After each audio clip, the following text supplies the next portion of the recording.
Welcome to Redeeming Missions, a podcast from Every Home for Christ about the complexity of Christian missions and evangelism in our time. We host conversations that will challenge us through unique global perspectives and honest stories. Redeeming Missions is a podcast for ministry leaders, passionate evangelists, and the rest of us who might be a little bit more cautious or even disenchanted with the topic. Together, we're on a journey to find the heart of what it means to carry Christ to our world. I'm your host, Tanner Peake, and I'm so glad you're joining me today.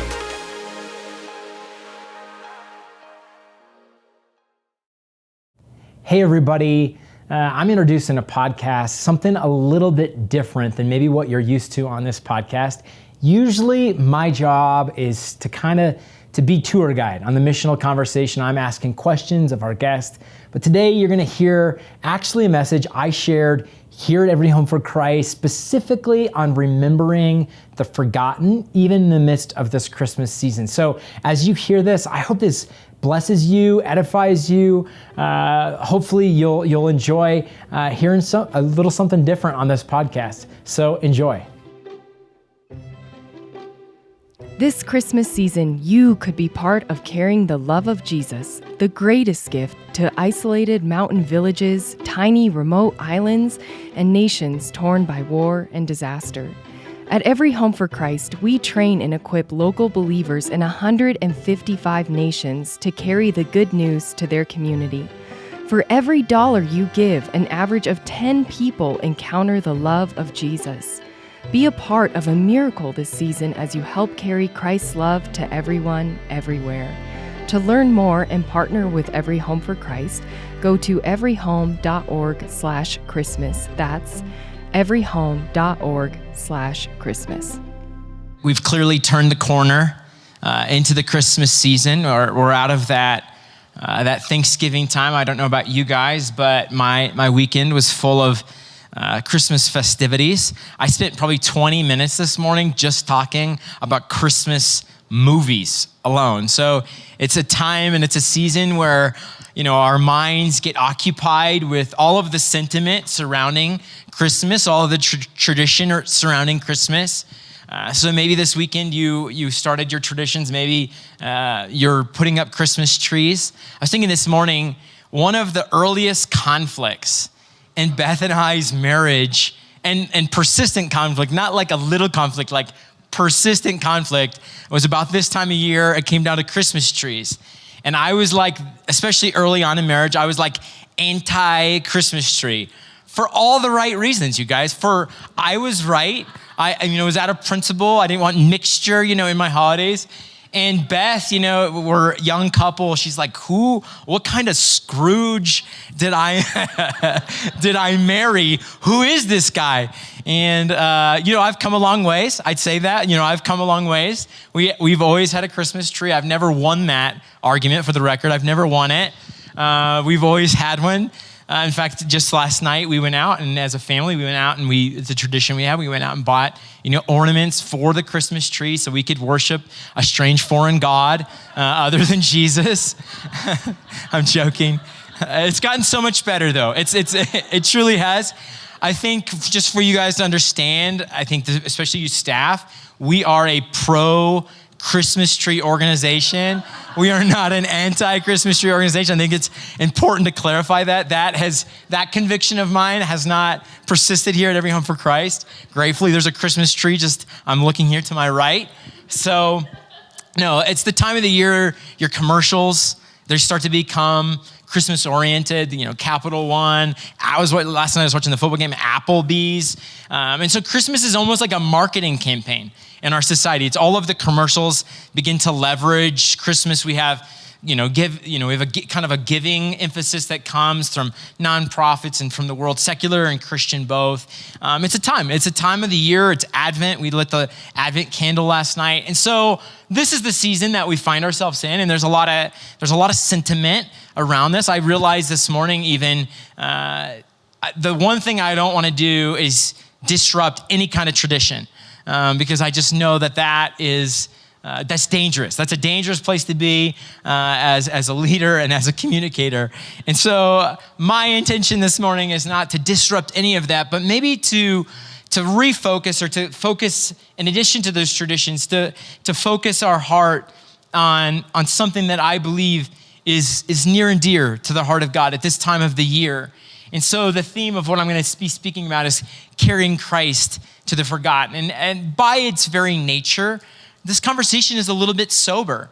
In the midst of Christmas and all of these positive, euphoric, hopeful messages, this could sound, I think I'm aware of the tone, that this could sound really sober. It could sound even kind of negative, or like I'm trying to sober us up in the midst of our Christmas euphoria. And that's just so you hear my heart on the front end. That is not at all what I want to do this morning. So I have three reasons I want to talk about the forgotten this morning. When I say that word forgotten, what I'm speaking of is people or groups within our society that are otherwise maybe neglected. I think one of the ways to understand the word forgotten is to understand, the antonym of it, which is those that are remembered. The people or the folk in our society that are most remembered.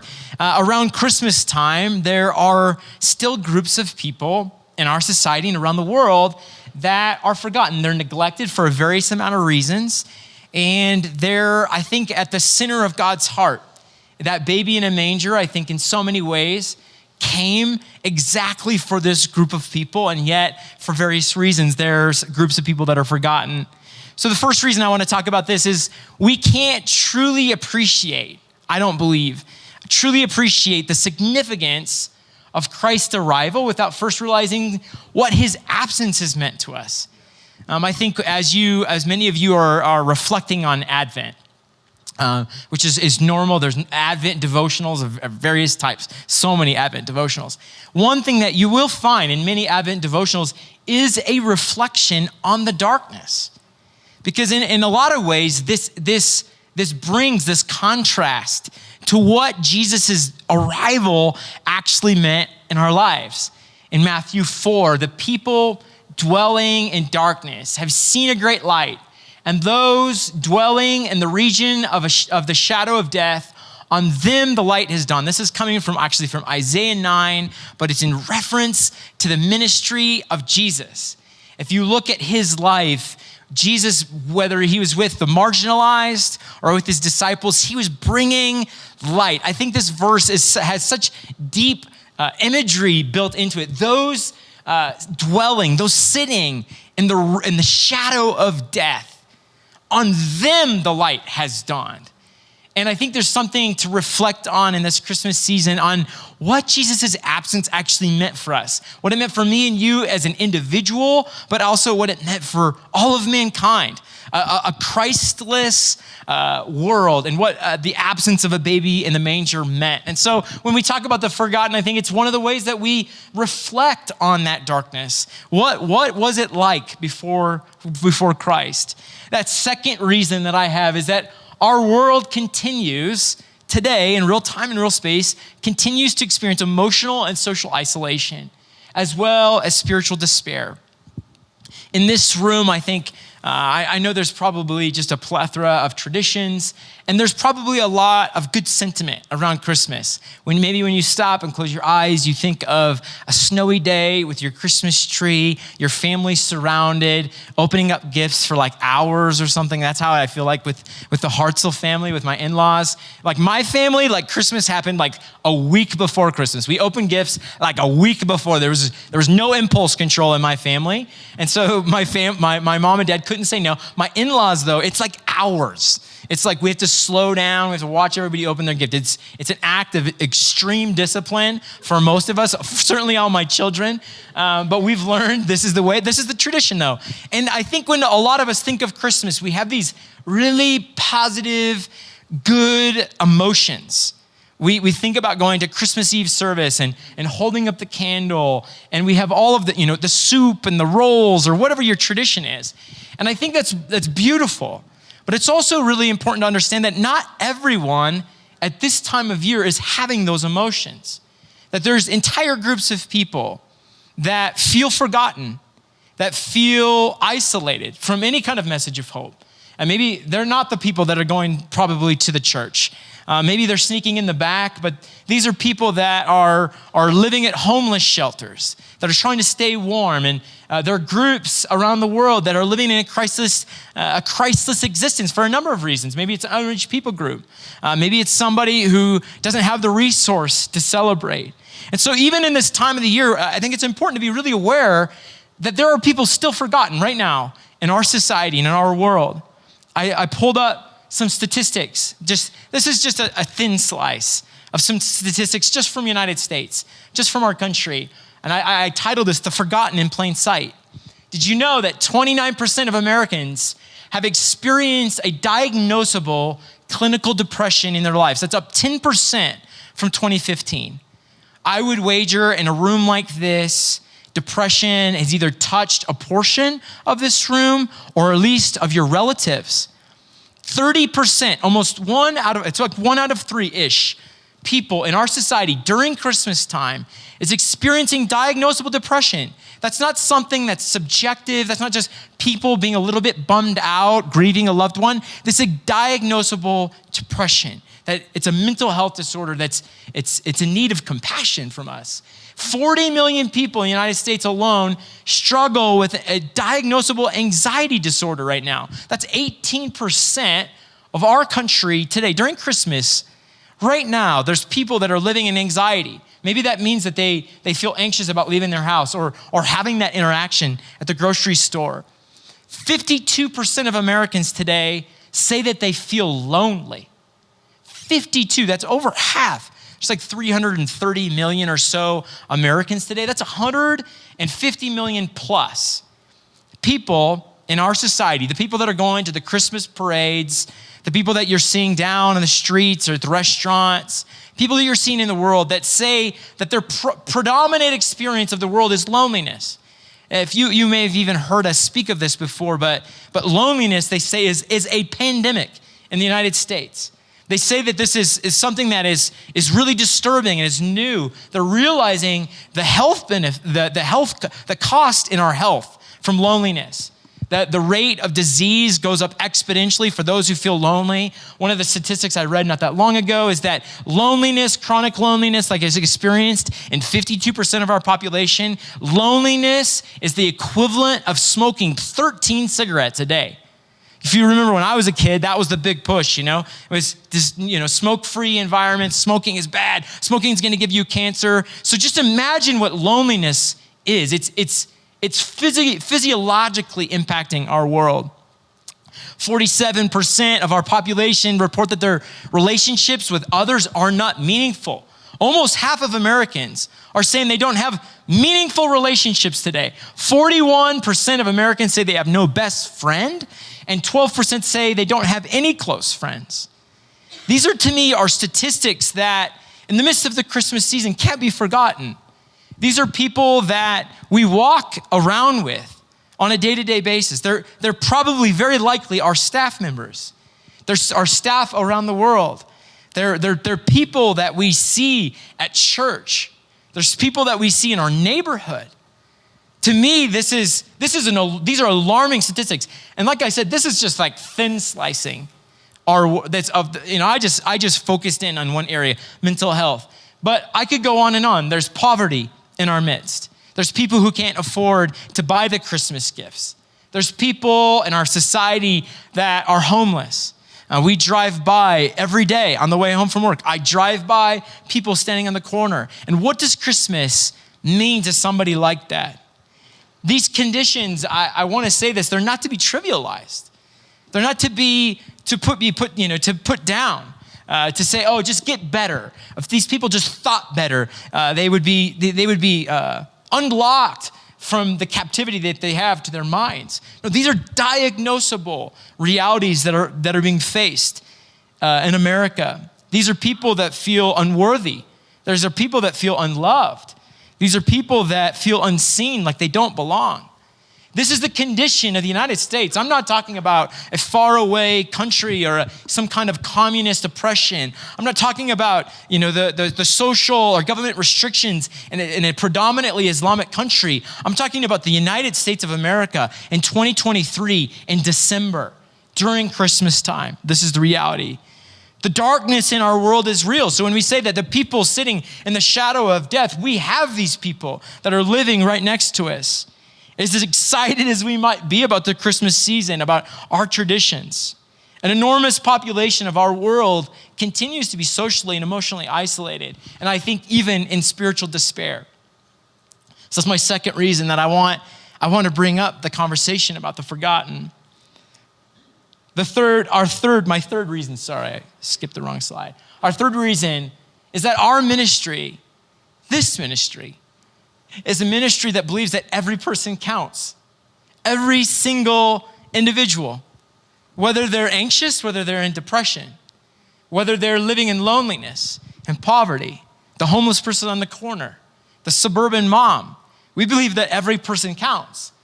And part of the vision and the mission and the passion of us as a tribe is to reach for these people, to reach for the forgotten, towards those that maybe others might not reach. In big ministries like this, you may or may not know, there's a lot of terminology around ROI. That's a business term, return on investment. So when you go to a donor or a partner, you propose you give a proposal, and one of the things that you're going to say is that your money accomplishes this. So that's the return on your investment. And one of the things that is common in big ministries is that you tend to want to show off your most efficient ministry, right? You want to put your best foot forward. You can give me $100 and it'll go this far.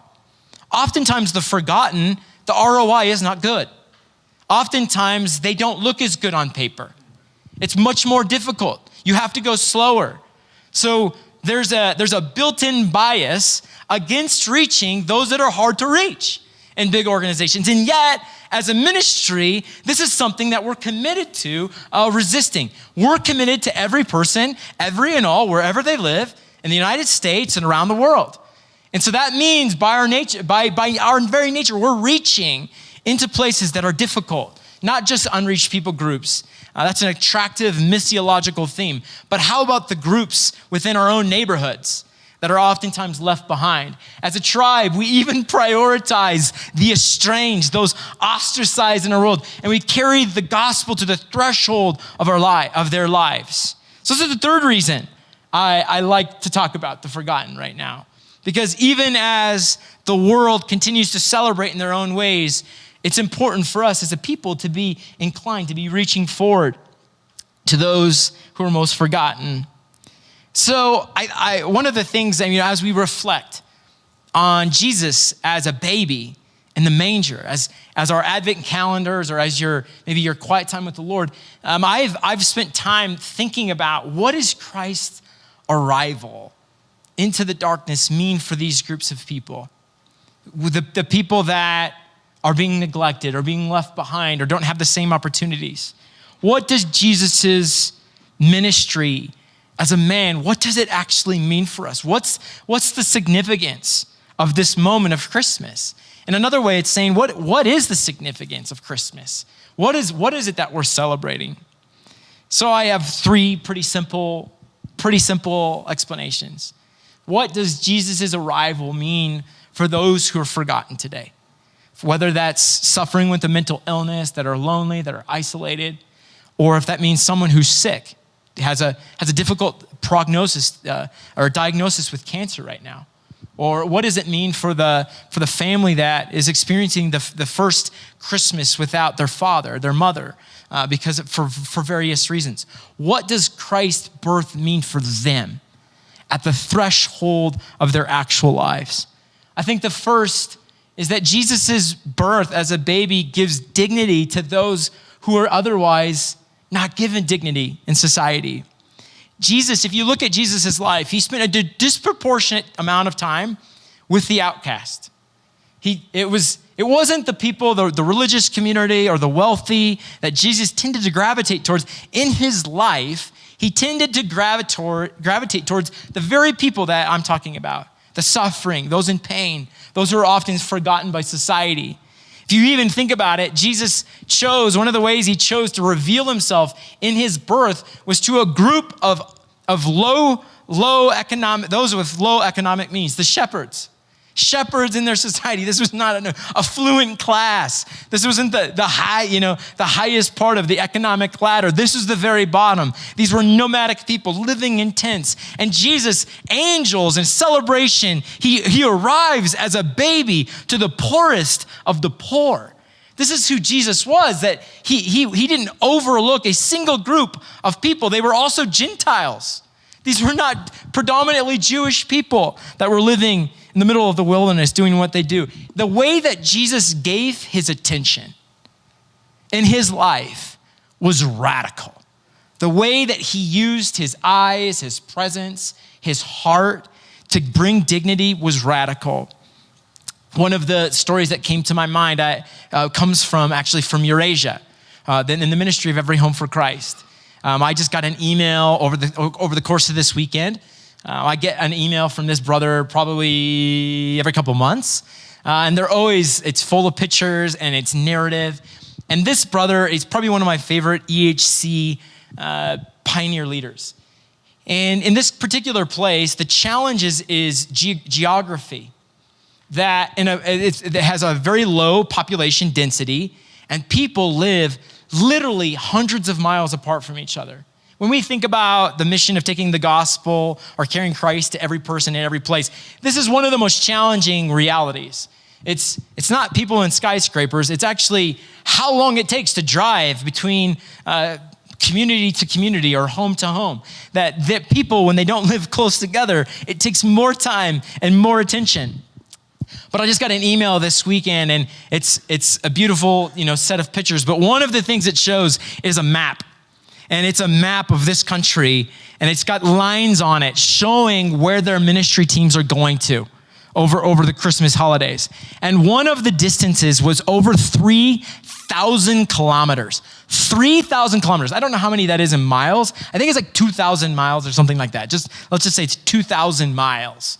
So there's a group of people that are going to communities 2,000 miles away just to bring the hope of Jesus.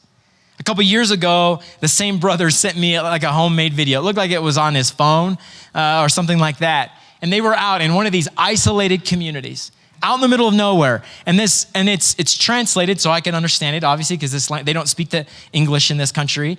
And they're holding up this phone, and there's this old woman, and she's talking about what it meant that they arrived at their door.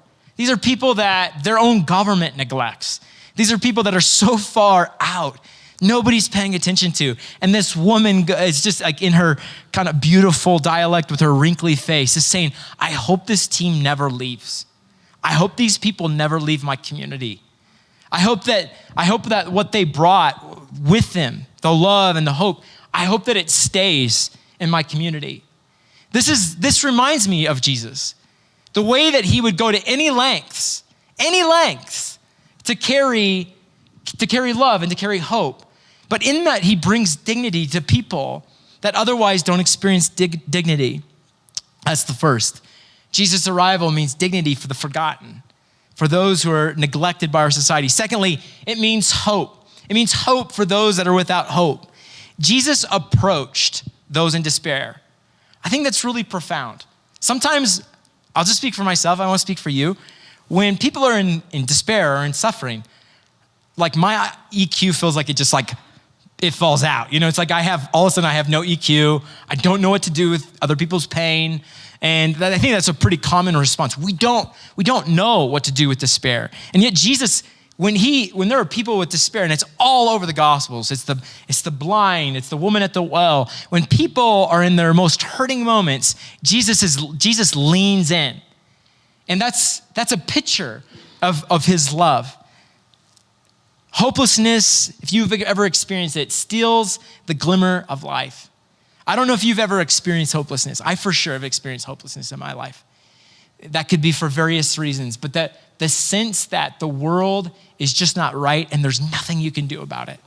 There's nothing to live for. There's nothing to aspire towards. If you've experienced that in this room, you know exactly what it means to get hope and what restored hope actually means. For those that are forgotten, many are actually experiencing that kind of hopelessness. Maybe they're trapped in their economic situation. Maybe they're trapped in their mental health diagnosis. and there's no way out. They can't find the right medication. They can't find the right social services that can support them. Hopelessness is a real thing. I think of Jesus in the New Testament.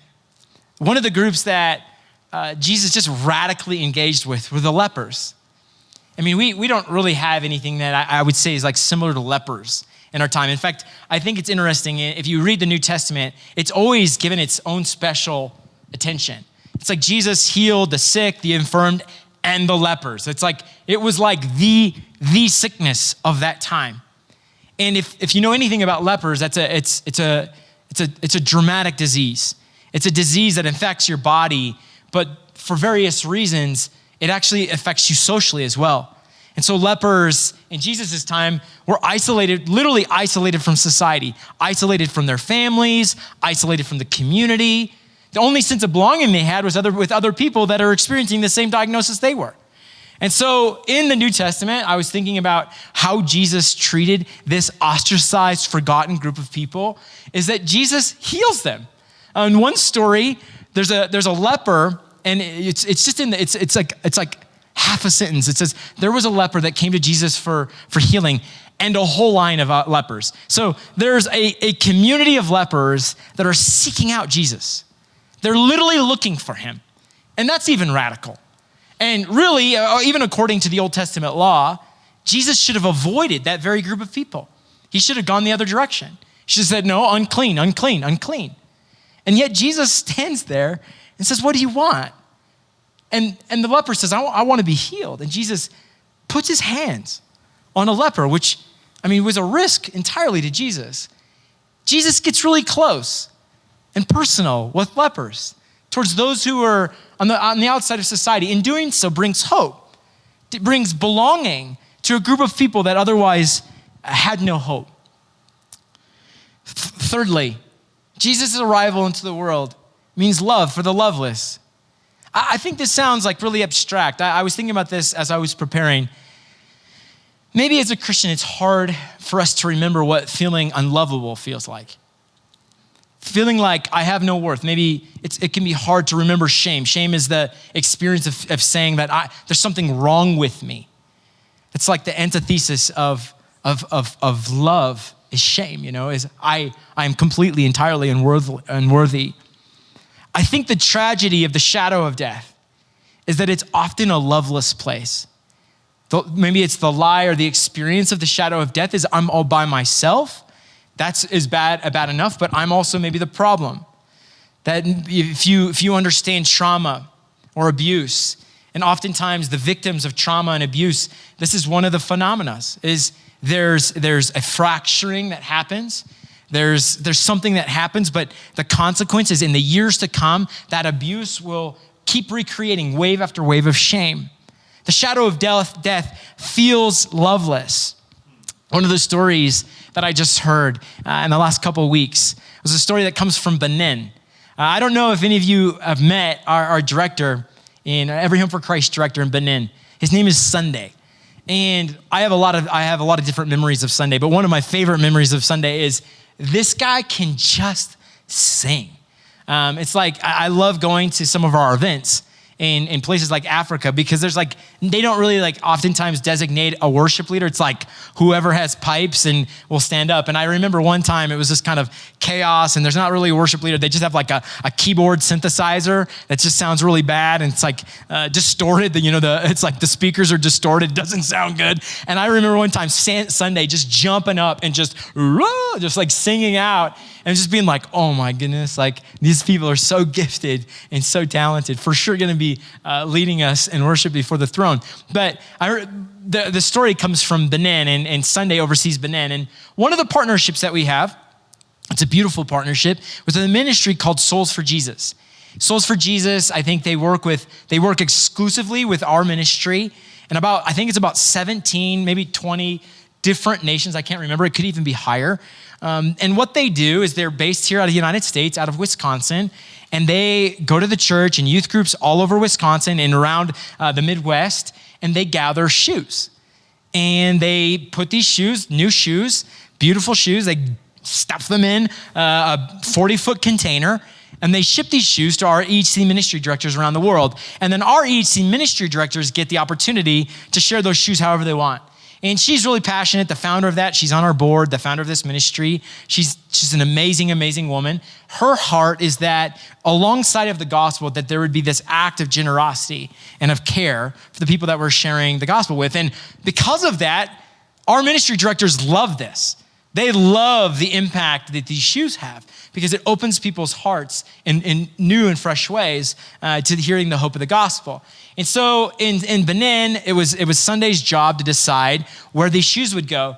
And one of the things that he decided is he wanted to give these shoes to a whole colony of blind people. Again, this is really hard. I think this is really hard for us maybe to get our minds around. But in that society, there's no social services. There's no government assistance. There's no any kind of welfare check. There's no government program. In a lot of cases, there's not a church or some kind of nonprofit that's going to help you if you're blind. And so if you had a child that was blind, this is really tragic. There's no support for you. There's none. And you know, in Benin, if you know anything about Benin, this part of West Africa is the poorest part of the world. It's poorer than even East Africa. West Africa is the poorest place in the world. So it's devastating to have a blind child. And so these blind children get pushed out of society and they live in these colony of blind people. I'm not really sure how that works, but it works. And that's the way that they kind of account for that kind of disability within their society. And so Sunday decides, I'm gonna go down to the blind in this community, and I want to give them all a pair of shoes. And so he goes down and he gives them a pair of shoes. And we get these text messages on WhatsApp, usually from Cleopas, our leader of Africa. They're like these eclectic testimonies with pictures. And in these eclectic testimonies, there are a couple that stood out to me out of this outreach. There were stories of people saying that for the first time in their life, they knew what Christian love was. They'd never experienced, this blind colony, never experienced the love that comes in Christ ever before. One of the testimonies that just hit, that just struck, it was like a knife in my heart, is this one individual. I think his name was Gerard. I don't think that's his real name. I think that's like a fake name that was going on the testimony because that's not really an African name. But Gerard said, "This is the first time I've experienced love in my entire life." I think it's really hard to remember at times what it was like to not feel loved or what it could feel like to not feel loved. But when Jesus came as a baby, when he came and lived a life spending time with the marginalized and the hurting and the pain and leaning in with the suffering, when Jesus lived and how he lived, he showed groups of people that were outcasts in society that they're loved, that they belong, that there's a place for them at his table. Jesus' arrival means love for the loveless. I can't say that any stronger. Maybe you felt unloved before in your life. Maybe you feel like your shame is just too strong, the fog of your shame. Jesus' arrival as a baby is the good news for you. There's someone who has endured pain just like you, in human flesh, just like you, who felt despair before the cross, just like you, who suffered just like you. Christmas means that the loveless experience love. I just want to conclude this morning. When we talk about the forgotten, I don't want to just speak of it in an abstract term. It's not good enough. I think it's actually kind of depressing to just talk about this and not to do anything. I mean, to have kind of an absence of action as it relates to this. I'm a little bit of a nerd. Beth would know this, or other people would know this. My favorite genre of books are sociology books. I love theological books. Most of the time they're over my head, and I'm usually just saying, yeah, I believe that I think. I love Jesus. I hope that's good enough. I love theology books. I don't want to downplay that. But my favorite books, the most precious books to me, are sociology books. In fact, I just got this one called The Sociology of Housing. I mean, how lame of a book is that? It's like, how do people live in houses? But I love this because I think as missiologists, as people who love people, knowing how people organize and how they relate. I think it's just so important to understand our world. But one of my favorite books is a book called Friendship. It's written by a woman named Robin Dunbar. And it's that term it's a little bit difficult because she redefines friendship as not just your friends, your family is included in friends. And the whole premise of this book is that for thousands of years, that you can see within communities that people tend to structure relationships in very predictable ways. And what she says is that we each have scarcity. We have scarcity in our time. We have scarcity in our energy. We don't have unlimited capacity for relationships. We just don't. And so they can look back at like historical Italy, and they say, oh, people tended to organize in groups of about 100 to 150, and that's because that's about all that you can emotionally handle. That's about all that's all the space. I think of them as slots. That's all the slots that we have, and they can go back. It's a very academic book, but it's really beautiful. And so something that's really well known that came out of that is something called Dunbar's Circle. And this book breaks it down really well. And this diagram shows it in a kind of a simplified way. According to Dunbar and through academic study, both present and the past, that there are these tiers of relationship. The first tier is our five, this diagram calls it our intimates. You could call it our best friends, our close friends. And that includes your family. That's why I say it's a little bit of a redefinition of friendship. It could include your pet, Like my dog definitely is not in my top 5. Just for the record. I think it's important that you all know that our little tiny wiener dog did not make my top 5. Intimates are those people that are most close to you. These people are the closest of close. They get about 40% of your time is with 5 people in your life beyond yourself. Secondly, sometimes they would call it your best friend. Sometimes they would call that your super family. And this is a group of people that, just as a reference point in your mind, like this is a group of people that would be devastating if they passed away. These are the people that it would shake your entire world if you lost one of them. We end up spending about 20% of our time with this group, or about 2 hours every month. Isn't that wild that your top 10 relationships, this group of people only get 2 hours of your entire month? And they're some of the closest people to you in your life. Next group out is 35, your good friends. These are folk that you might invite to a barbecue. I like that reference point. Like, who are your people that you would want to hang out at a barbecue? I do know some folk that I would feel obligated to invite to a barbecue, but these are the people that you would want to spend a barbecue with. These are people that that could be extended family that you spend some time with, and then you have your 100 casual friends. And some people would say that's 100. It's 100 to 150, depending on who you read. And these are people, I like this. I like this way of understanding this group. These are people that you'd sit at the airport. If you saw them randomly at the airport, you'd be like, oh, it's Jimmy. And you'd go sit by Jimmy and have a good talk and grab a burger with. These are people that get 20 minutes of your time every month. 20 minutes in your top 100. I think something about this circle that always strikes me is how the closer the relationship you have, the more time that they get. And really on the outskirts of your social network, you're really giving very little time. And yet they're your casual friends. According to this, you have about 500 acquaintances. So you can expand that out. You have 500 people that you might know and 1,500 faces that you recognize. This is, again, I want to just say this is something that's been studied over an extensive period of time. And what I love about it is it speaks to scarcity. I think one of the reasons I like sociology books is I'm kind of an optimist. I don't believe that Christians don't love people. I think that Christians don't use our time well. Maybe I'm an optimist. You can be like, oh, this guy's in delusion. I think so many times we don't need more vision. I think that our time slots tend to be filled up with the people that are close to us. And so when someone comes along and says, hey, go on outreach with me, it's like, hey, I only got a time slot. My little tiny kids are taking all my time. My mother-in-law, God bless Suzanne, my mother-in-law is taking so much of my time to open gifts. I had to get my dig in. That's not my mother-in-law. I think that's my wife. But the reason I show this, I'm going to be in trouble after this.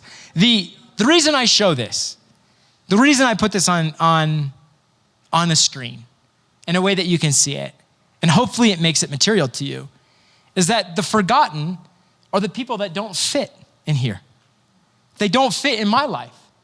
They might be in that circle, maybe my casual friends, maybe a portion of those are depressed, or a portion of those are experiencing anxiety, or a portion of those are lonely, a portion of those are sick, suffering. So there are probably very likely within this, there are people in your network right now that are experiencing hopelessness, a lack of dignity, and a lack of love. Very, very likely. And during this Christmas, to that reality, what I'd want to say is in this Christmas season is to be intentional. I mean, you know who these people are. And to not just treat them as, just not to go about our business. To actually give the gift of your time. Maybe instead of getting 20 minutes, they get 2 hours of your time. You take them to coffee. You listen to them, you hear them. In your social network, there are people that are in need. And as you celebrate Christmas and as we acknowledge what the arrival of Christ actually meant, this is my appeal to you, is that you not forget the people that you actually have in your life. There's people in your life right now that need to be not forgotten. They need someone to hold the rope for them, to be there present for them, to cry with them, to hurt with them, to give them hope, to give them that word of encouragement, to be reminded that they're loved. Go buy them a white elephant gift. Do something. Do something to the people in your life that are in need of Christ. But the second group of people are people that don't fit. Did you know that today, on the planet, there's over 4 billion people that do not know a Christian? Just some little, just because I understand that we're not all geeking out about population statistics, that's about 50% of the planet. There's about 8 billion people, 8 billion plus on the planet. And I want to remind you that 4 billion people out there, they don't know a Christian. That literally means they do not fit on this. Meaning that they're not in any Christian on the planet, they are not in their social network. They're not in the 100, 35, 10, 5. They're not even in the 500. And I think this speaks again back to what we're passionate about in this ministry. It is about evangelism, but it's arriving at people's lives. And during this Christmas season, that would be my appeal, is to make some space in your time slots. You sacrifice the fifth, holiday party you went and go down to the homeless shelter and find someone to minister to. Or maybe it's in your neighborhood. Maybe you live in a neighborhood where there's the individual hasn't left the house in years. You've never seen him leave. Make him some Christmas cookies. Just to do something, to expand your social network to people that are in need. In our world, we forget that there's people that we are our tendency is so to associate with people that look just like us, that when it comes to Christmas, we're great at celebrating. We're great at being together. We're great at the fireplace and the Christmas tree and the Christmas lights and all of that. But sometimes I believe that Christians aren't the best. We are not the best at expanding our social network, using our time slots for people who don't look like us. They're not going to have the same political belief as you. They're not going to believe in the same view of sexuality that you have. They're not going to live in the same middle-class neighborhood as you, oftentimes. These are people that we have to cross the road to reach. These are people that we have, like the Good Samaritan, people that we're going to have to see on the side of the road and take actual time, actual energy to reach. Here's the thing about remembering the forgotten. It takes time. It takes energy. It takes intentionality. It's hard. It's hard for me. I'm not speaking something that I have mastered. My wife is sitting right here. She knows well enough. But I think it's the heart of Christ. This is how we carry Christ in this time, is we show up. We show up to the forgotten. We show up to the person on the side of the road, the homeless person. Can we just stand? I'm going to have Luke come for just a second. Or Chayton.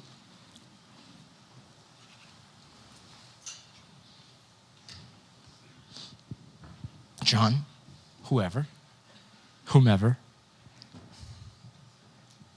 I just want to take 5 minutes. I want us to celebrate. I want us to have Christmas lights. I want Christmas trees. But even more, I want to remind us as a tribe, we're the people that reach. We go out. We find the forgotten, whatever that would look like in our world. I want to remind us that this is the passion of this organization. During this Christmas time, give money, absolutely. Give money, but give more than money. Give your attention. Give your time. Find someone that's in need of hope or in need of dignity, in need of love. Emulate our Christ, the one that we love, the one that arrived at the threshold of our lives, arrived at the threshold of humanity by taking on human flesh, incarnation. This is who he is. Thank you for joining us today on the Redeeming Missions podcast. If you like what you heard, we encourage you to visit everyhome.org/redeemingmissions to find all past episodes and learn more about Every Home and joining the efforts to carry Christ to everyone, everywhere, in every generation. Echoing in the prayer of St. Patrick, Christ with us, Christ before us, Christ behind us, Christ in us. Let us carry Christ to our world. Until next time.